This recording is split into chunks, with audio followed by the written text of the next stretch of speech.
Mushtaq, do the team still have the belief to qualify for the Super 4 and how difficult it will be? Bismillah ar-Rahman ar-Rahim. Yes, you have to believe, and the coaches and all the management is trying to tell them, that belief is very important. And I believe that, coming from us as a coaching point of view, we have to believe that, we can qualify. Inshallah. It's difficult, of course, rely if and buts also. But when you rely on if and buts, but you got to concentrate the match next coming match, which is you have to concentrate and win that match first.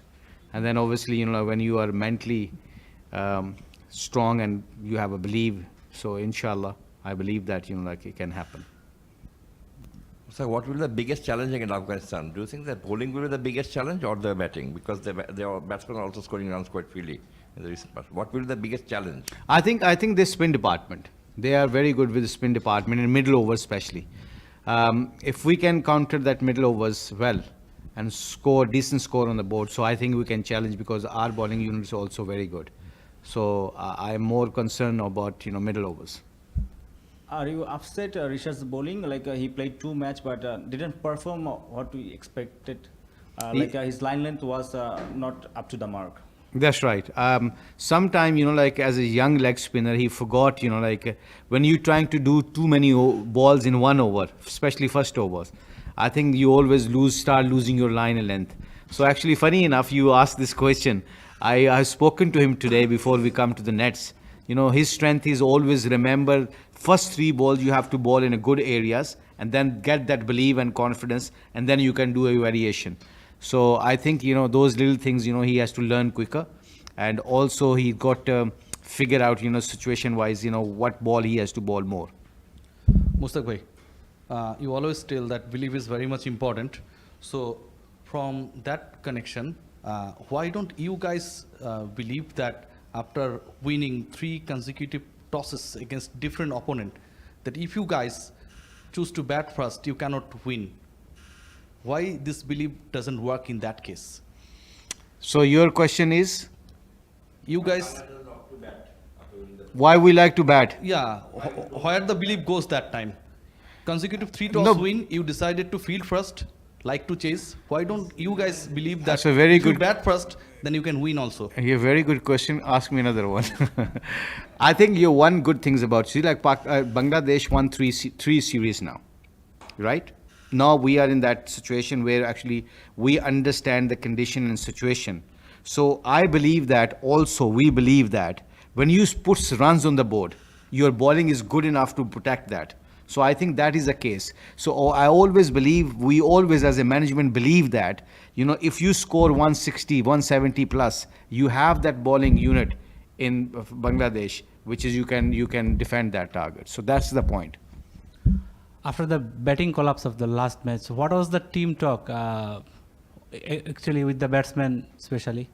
I think little doubts, like when you have that kind of failure early on, you start losing quick wickets, like 4 or 5 wickets in no time. So you got to tell your batsman those things happen, but you have to move on very fast. You have to move on very quickly. If you doesn't move on and you still live in the past, I think your progress will be very slow. So our duty is as a coaches to let them know not to go in a shell, not to lose their confidence and keep giving that belief, come on guys, there's next game, we can do the better. But can you tell us what's happening with Tawheed Ridwan? I mean, he scored 35 runs in 36 balls in the first game. But do you think that he has gone back into a shell for some reasons or the other? Probably lack of confidence because he's not been scoring runs for the last couple of days. Yeah, it happens to everyone. It happens to any cricketers. But our duty is to remind him, last year he was the highest scorer. And he's like a match winner for Bangladesh. So those things happen when you start not, expectation. Expectation, sometimes you create doubts in your mind. So this is our duty as a coaches to take that mindset back onto that zone where he used to be very freely and used to play like cricket, like enjoy cricket basically. And when a bowler like Rishad doesn't bowl, you just mentioned that the first 3 balls he could not bowl in the area. What are the pep talks that you do especially with him? Because if he loses the grip in the first 3 balls, then he loses the grip for the next 24 deliveries. No, I think it's not the case. I think you got to remember as a process. As a leg spinner, spin bowling coach, you got to tell your spinners, you got to remember your process. If you figure out your process and understand the condition and situation according to the batsman, and you just have to land in good areas. I always say that to him, to all the spinners. A good ball is a good ball for any batsman or any pitch. So you have to bowl a good overs, good balls. A good ball will give you confidence. So I think that's why the process is very important, and to understand his process. That's obviously he's young. He doesn't play lots of red ball cricket. So hopefully, my duty is my time spending with him in the nets, to remind him, remember your process before you looking for the outcome.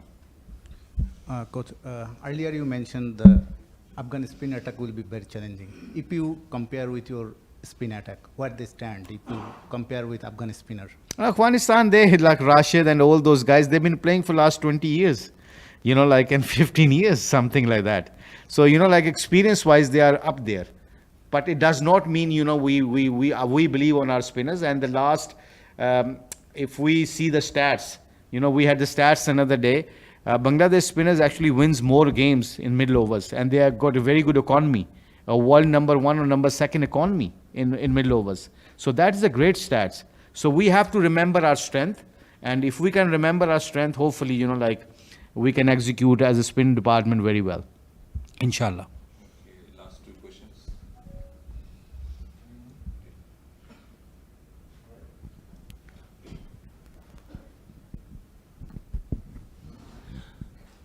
Mushtaq bhai, Afghanistan can do that. You see the performance in Afghanistan, but Bangladesh can't do that. If you compare the facilities, Bangladesh and Afghanistan, it's so far Bangladesh facilities is better. Why Afghanistan can randomly play well, but Bangladesh can't? I think all the Afghanistan players, they've been playing lots of franchise cricket. Remember one thing, you can buy a bat, but you can't buy sleep. You can't buy experience. Experience comes with a lots of cricket matches, and they play lots of league matches, like franchise cricket. I'm not saying that, obviously Bangladesh has been doing great, when we play home series and we went play country to country, we play good cricket. I think when we come to the ICC or ACC kind of tournaments where we have to improve our cricket there, I think those are the areas we focus. And trust me guys, we believe as a whole, the coaches, I think Bangladesh have that potential, they can challenge any team, bowling wise, batting wise, and they are getting fitter also. And they are in that process, which is they understand, how freely they can play cricket. If they can play freely, they have a potential to challenge any team. I believe that. Last question. You played a lot of cricket, international cricket, and also county cricket. You played under Imran Khan, the great Imran Khan. I want to know, you joined a lot of hurdle, but which hurdle, which captain's talk you remain now to deliver in the Bangladesh hurdle for tomorrow's match? I think, as I said, you guys, maybe, whenever I come to press conference, I use more the word called believe. So I played with Imran Khan, Javed Mirdad, Wasim Akram. Those guys are like legends of the game. The one thing I learned from them when I was start playing for Pakistan, my country, they taught me one thing. If you don't believe, you belongs to international level. So you start respecting too much about the opposition and you forgot your strength.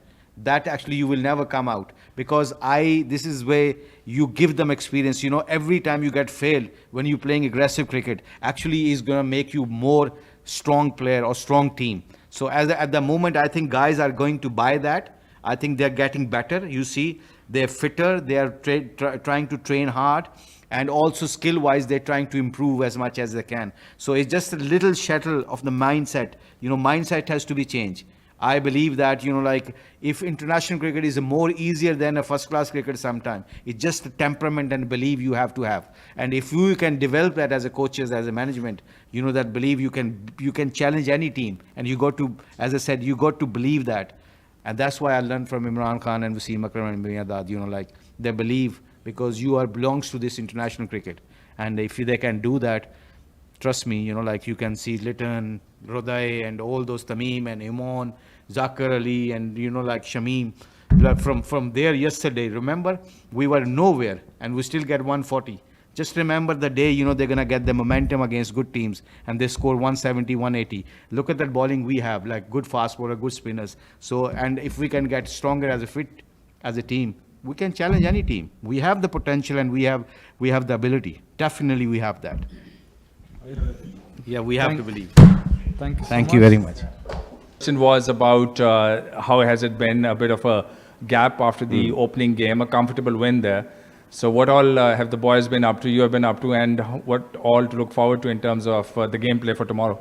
Well, yeah, I think starting a tournament, you're always a little bit nervous, and so it was good to get that win, the first game of the tournament. We've had a bit of a break, but before then we played quite a lot of cricket. I think we had 6 games in 12 days before that, so to have a bit of a break is nice, refresh and get ready to go again. And big game tomorrow against Bangladesh.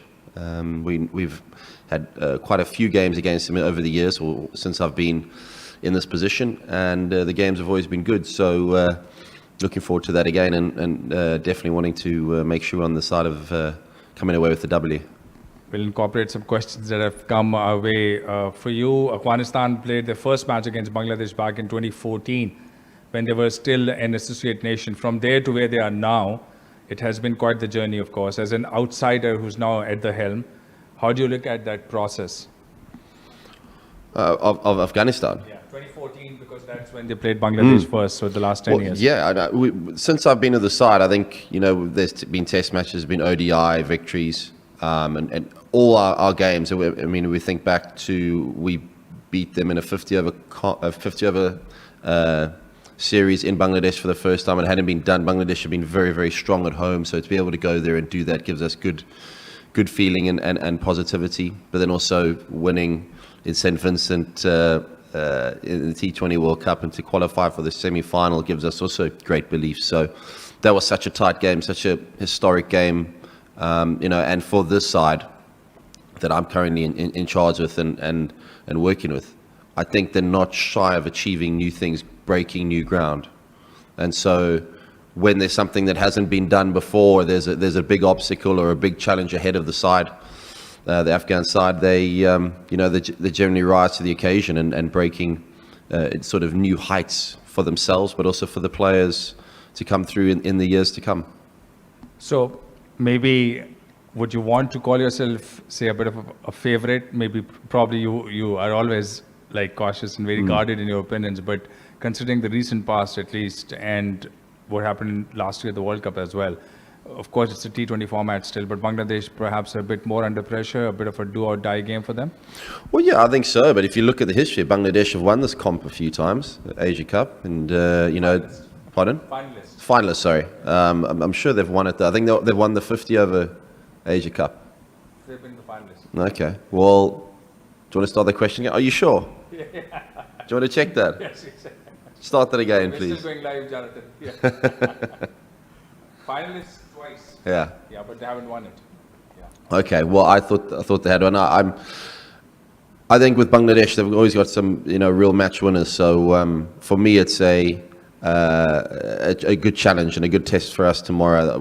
I'm actually quite happy with the break. I think we refreshed mentally, physically, as well as playing in the extreme heat here in the UAE. So for me, it's a good chance to recharge the batteries, take stock of where we are, and go again. Because hopefully with the win tomorrow, qualifying into the next round, is going to be quite a lot of games in a short space of time. So I think our schedule's actually played into our hands as long as we play well tomorrow.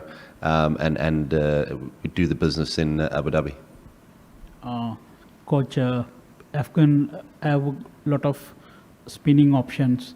Do you believe in Dubai is very suitable for spinning option in Afghan? Well, yeah, I think playing in Abu Dhabi tomorrow is very different to Dubai here. So, it looks like it's been spinning a little bit more here, also in Sharjah, but I think Abu Dhabi is a very different type of pitch and sort of makeup of the soil there is very different. So, that's a challenge of playing in these tournaments. You're playing in the variety of conditions. I certainly feel with our side and the options, we can, pick a side that's going to be able to win in most conditions. And, we're lucky in that department, but, we still got to do all 3 phases really well. The bowling, as you say, the spinners, but we still got to do the fielding and the batting really well to be able to win games and put ourselves into positions in tournaments to do well. In terms of squad composition, or if I might say the playing 11s, we have seen you like more reliant on Spain, but you still have of course, in Fazlullah Farooqi, a very quality, like left arm fast bowler. Then the two all-rounders, Jannat and Naib, depending on how you use them. So is this very much probably a set formula, if you might say, that you're kind of comfortable with, or maybe you're ready to change if the conditions demand? Yeah, I think so. Obviously, unfortunate Naveen is injured, and you know, we wish him well trying to get his shoulder ready. But you know, we're lucky. We've got all-rounders. You mentioned those two all-rounders. I think Azmat Amazai is also a fantastic all-rounder, and you know, with the ball as well. So conditions in Abu Dhabi have been swinging around a little bit as well. So that certainly suits us with our seamers. So we will be looking to exploit that as much as possible. Lastly, about the spin attack again, of course, because when there is talk about Afghanistan, there is talk about that spin attack, Nabi, Rashid, the AMG, and then Noor, the left arm wrist spinner. So how comforting is it for a coach to have such wonderful options who are all match winners in their own right? Maybe some of them are probably not that experienced, AMG especially, and Noor, but still have the pedigree to do very well against formidable opponents. Yeah, you've left out Mujib and Sharaf as well. So, yeah. Maybe you can have an 11 of spinners, right? Well, if they want to prepare a pitch like that, we'll play on it. But yeah, I think, you know, we saw it conditions where in the triangular series when the ball was spinning, you know, we're not always just going to win games because the ball's spinning. We've got to do everything else well, and I stress that. Yes, our spinners, they've played a lot of franchise cricket and have played a lot of international T20 and ODI cricket, but we've got to do everything else well. And so that's why, you know, we need to be consistent in those things and why we're working so hard as a side. We've got this great opportunity now of the Asia Cup, and if you look a little bit further down the line with the World Cup in February, we've got good memories of playing cricket in the subcontinent, you know, Sri Lanka and India. So it can be tempting looking too far ahead, but at the moment, Bangladesh is at the forefront of everyone's mind, and we're looking to win that game. Lastly, about the Afghanistan crowd, you bring a lot of passion to the sport. We saw a huge number turn up in Sharjah for all your games, also sizable in Abu Dhabi. Any message for them? What all would you expect from them? And again, the passion of the fans, how much does it drive the team? We always gladly accept any support. Certainly in Sharjah, we've been really good. We played a lot of cricket there, but all around. So hopefully, you know, we'll qualify, come back here to Dubai, and hopefully we can get some big crowds in here and look forward to those games and those rivalry subcontinent games, which has always got a huge following, but also a very different fanaticism about it. You know, always when I'm around the world, I'm always saying there's World Cups, but you should come and experience an Asia Cup certainly as well, to anybody around the world to be able to come and watch the cricket here and the passion and the fans. So it's a different type of feeling, but one that I think every cricket fan should experience. All the very best. Go well tomorrow, Jonathan. Thank you very much. Cheers.